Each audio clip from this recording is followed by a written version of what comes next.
pendirianmu, tetap belum bisa mengatakan siapa guru kamu sebenarnya. Maaf, Gusti Tumenggung.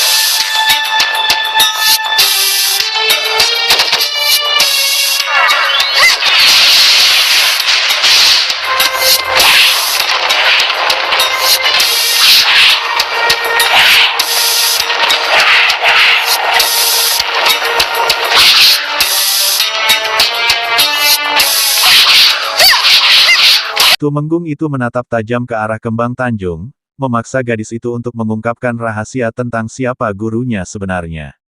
Namun, Kembang Tanjung tetap teguh diam, meski ingatan akan masa lalunya melintas, masa-masa saat ia belajar bela diri dengan seorang guru misterius.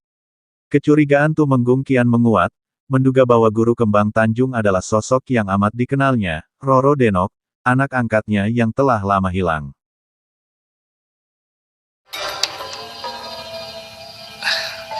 Kalau begitu, jadi saya tidak tahu siapa dirimu sebenarnya. Saya Kembang Tanjung. Saya pengawal Soko Gusti Tumenggung. Maksudku sebelum kamu menjadi pengawalku. Sebelum kau bernama Kembang Tanjung.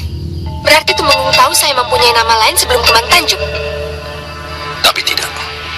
Kuharap kamu bukan Sekartaji anakku sendiri. Dia tentu sudah sedewasa ini. Kalau saja dia ada dan masih hidup sekarang. Gusti Tumenggung? Oh ya, kita bicara tentang tugas utamamu saja, Kembang Tanjung. Itu yang sangat saya tunggu, Gusti Tumenggung. Baiklah. Untuk menguji kesetiaanmu, maka kamu kupercaya sebagai utusanku. Utusanku untuk menyerahkan surat kegisikan. Ke putra Gusti Raden Seto Satrio. Oh, jadi kamu sudah tahu akan adanya... Mohon maaf, bukankah sudah menjadi rahasia umum? Pada akhirnya, Tumenggung melepaskan desakannya. Gadis itu terlalu licin untuk terjebak. Alih-alih, ia memberi Kembang Tanjung tugas pertama, mengantar surat kegisikan, sebuah ujian awal untuk melihat kesetiaan dan kemampuannya. Berita ini sampai di telinga Raden Sombo, yang segera mencari Tumenggung untuk mengetahui langkah selanjutnya dalam rencana besar itu. Mengerti sama sekali, Romo. Kenapa Romo merubah rencana penyerangan menjadi mengirim utusan? Apa ini tidak seperti... Sombo, kukira mengirim utusan lebih tepat daripada langsung menyerang. Ingat, Sombo, yang akan kita perangi itu masih darah daging sendiri. Saya mengerti, Romo, tapi... Kamu keberatan kalau Kembang Tanjung yang diutus? Iya, Romo, sebab... Ini ujian baginya. Tugas kamu hanya melindungi agar tidak terjadi sesuatu dengannya. Ingat itu. Iya, Romo. Baik, Romo. Tapi kalau begini terus, kapan Tumenggung keluar dari ketumenggungan? Tugas Kembang Tanjung harus digagalkan. Harus.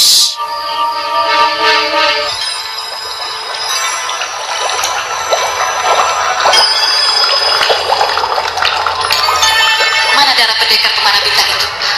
Ini Mirado.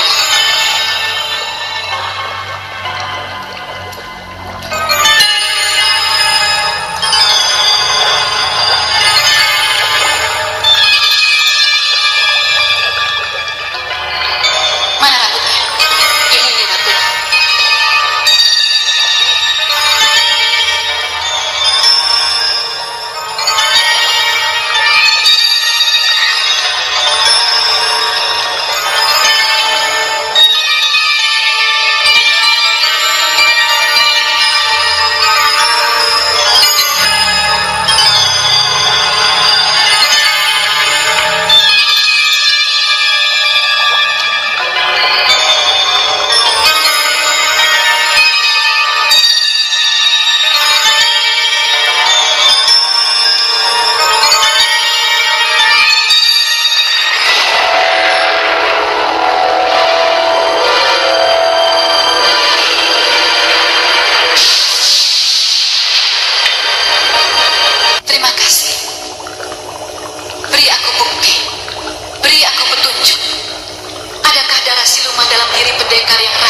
darahnya telah kusatukan dengan sari darah para peri.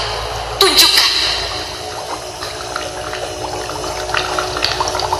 Di sudut lain, Nyai Ratu Gendeng Permoni sedang menjalani ritual mistis, memeriksa darah seorang pemuda bernama Bagus Seturodipo, yang konon menjadi pelatih di Gisikan.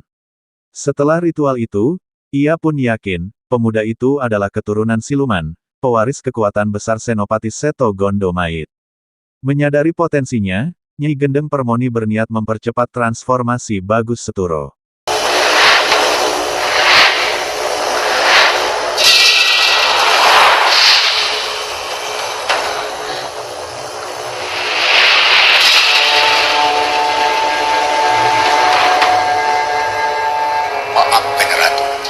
Kelihatannya ada sesuatu yang perlu Kanjeng Ratu simak. Munculkan Koco Benggolo. Baik, Kanjeng Ratu.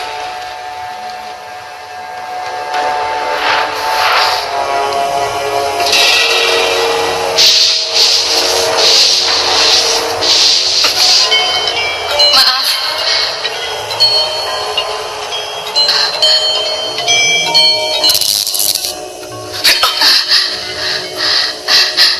Maaf. Mungkin kebahagiaan yang membuat tangan saya gemetar.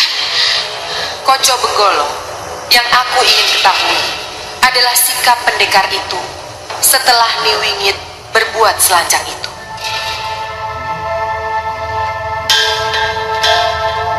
Tidak, Mama. Berikan saja tetes darah dan helai rambut saya pada yang meminta. Dengan begitu, ia akan tahu siapa saya ini sesungguhnya. Koco Benggolo, apa yang terlintas di benakmu sehingga kamu memaksa aku untuk menyimak pendekar itu? Mohon maaf, Kanjeng Ratu. Hamba melihat adanya kilas rona mata antara mata pendekar itu dengan kilasan rona mata bidadari dari kayangan. Hamba khawatir, jangan-jangan pendekar itu masih kerabat dekat dengan Kanjeng Ratu. Aku juga melihat itu. Tapi itu tidak membuktikan apa-apa. Satu-satunya tanda yang membuktikan seseorang itu dari kayangan hanyalah di tengkuknya ada tanda toh bintang. Koco Benggolo, bisa kau perlihatkan sekarang sedang apa dia? Siapa tahu aku bisa melihat tanda toh itu dari sini. Akan hamba coba, Kanjeng Ratu.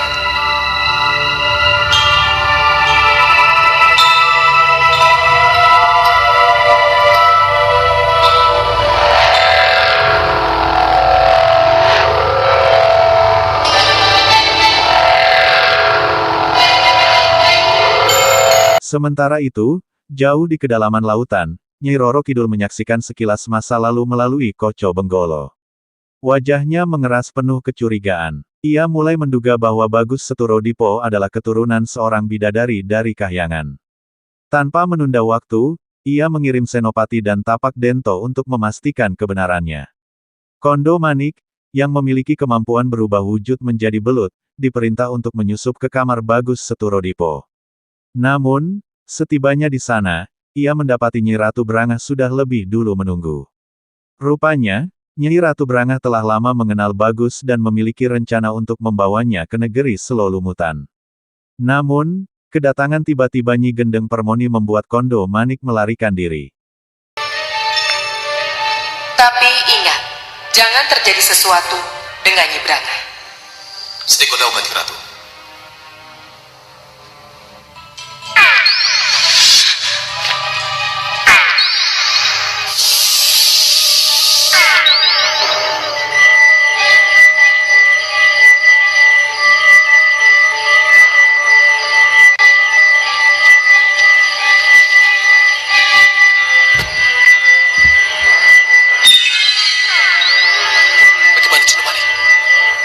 Kakang lihat sendiri.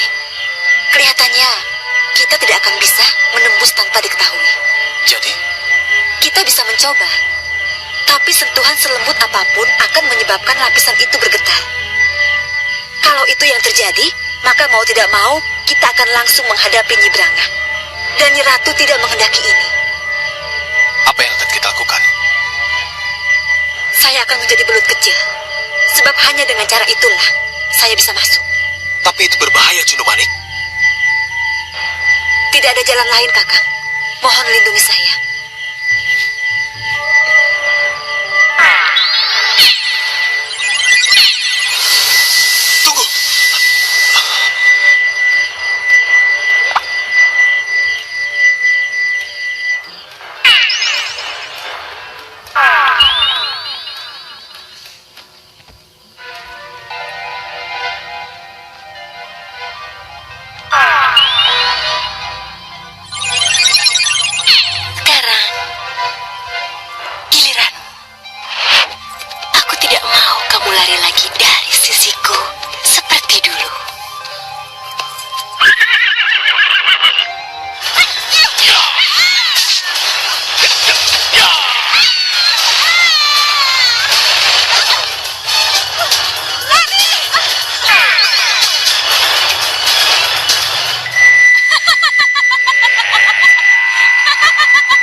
Gedeng Permoni datang.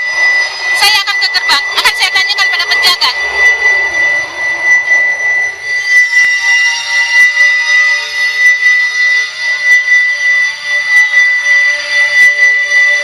Tapi aneh, tidak biasanya begini.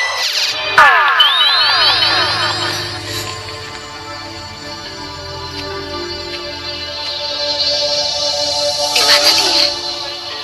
Di mana pendekar itu tidur?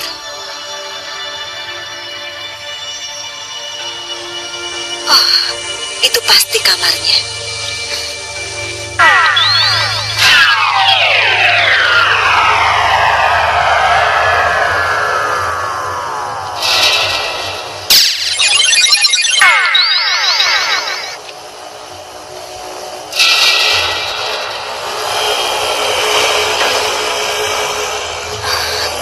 Kamu di sini, pendekar.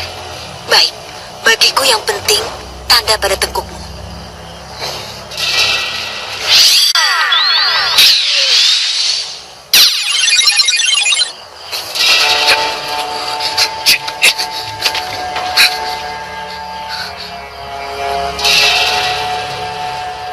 Siapa kamu? Di belakangmu, pendekar. Di belakangmu. Itulah musuhmu. Ada apa, Bagus Torodipo? Ada apa ribut-ribut? Tunggu. Kenapa? Kenapa kamu selalu ingin lari dariku, Bagus Torodipo? Tidak, Nyi Braga. Tidak. Bagus Torodipo, kamu punya seseorang yang sangat kamu cintai, yang membuat kamu menjadi sama sekali tidak tertarik padaku, kan? Bukan begitu, Nyi Braga. Tetapi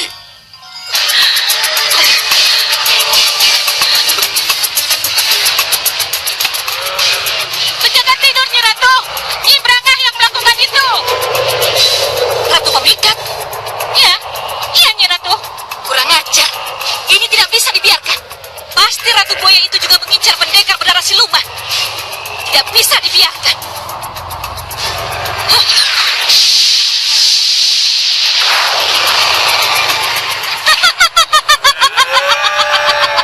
Ratu Gedeng Permoni, kenapa kamu selalu mengganggu aku?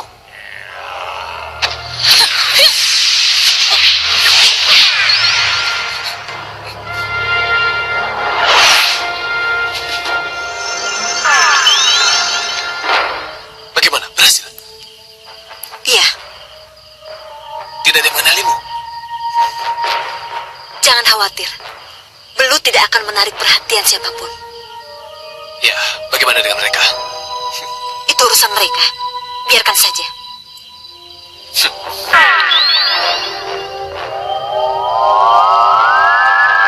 Ratu Gedeng Permoni yang saya hormati. Saya tetap tidak mengerti mengapa Ratu senang sekali mengganggu urusan pribadi saya. Gedeng Permoni tidak pernah mau mengganggu urusan pribadi. Tapi kalau yang namanya urusan pribadi itu ada hubungannya dengan kepentinganku, jelas tidak akan kubiarkan. Kita punya urusan pribadi yang sama. Iya, pendekar pemana bintang. Bagus Torodipo. Siapapun dia adalah milik Gedeng Permoni. Tidak. Aku lebih dulu. Dia sudah lama menjadi milikku. Dia akan menjadi senopati Setro Gondomayit. Dia akan menjadi lelananging Kedaton Brana. Buaya Di dalam kamar itu, dua ratu besar, Nyi Ratu Brangah dan Nyi Gendeng Permoni, berdiri saling menantang, memperebutkan pemuda yang sama. Pertarungan yang dahsyat pun pecah, gelombang kekuatan mereka saling menghantam dengan sengit. Tetapi akhirnya, Nyai Wingit muncul, melerai pertikaian itu bersama Bagus Seturodipo. Bagus berdiri tegak, menyatakan bahwa ia tak ingin menjadi milik siapapun, melainkan hanya dirinya sendiri. Kedua ratu pun mundur, meski amarah dan kekecewaan membekas dalam hati mereka.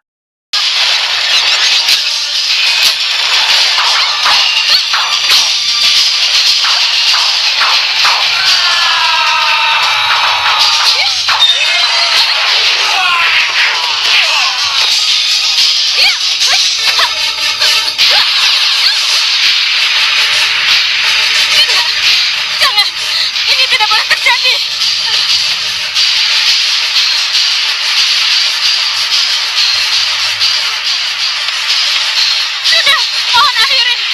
mengakhiri kesalahpahaman ini. Apa jadinya 200 saling bertengkar? Apa jadinya nanti? Aku kesini untuk menjemput pendekar pemanah bintang. Tidak bisa. Pendekar pemanah bintang sudah menjadi milikku. Tidak, tidak. Saya belum menjadi milik siapa-siapa. Dan tidak akan pernah menjadi milik siapapun. Karena saya adalah milik diri saya sendiri. Di sini pun saya tidak akan lama. Mungkin besok saya sudah harus pergi. Untuk apa saya harus lama-lama di sini? Kalau karena sayalah, maka kekacauan ini terjadi. Aku ingin kau ikut aku. Akan kujadikan kau sebagai senopati utomo. Lebih baik ikut aku ke Kedaton Branga.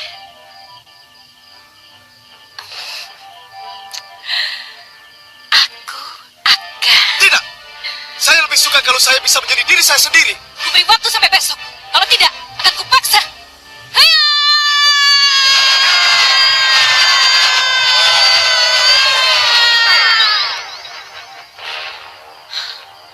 Ingat Bagus Torodipo, sudah 2 kali kamu kecewakan aku.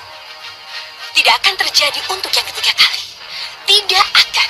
Tidak akan.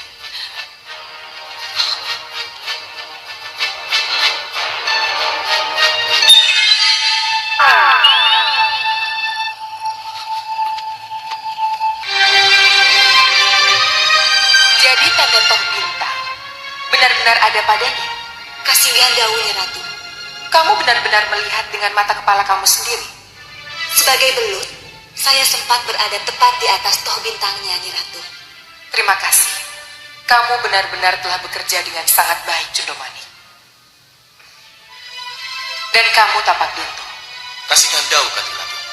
Aku senang kamu bisa menahan diri dan tidak terpancing keributan di Gisikan. Aku tidak ingin orang lain tahu kalau kita juga ingin mengetahui siapa Bagus Torodipo ini sebenarnya. Sekarang, tinggalkan aku.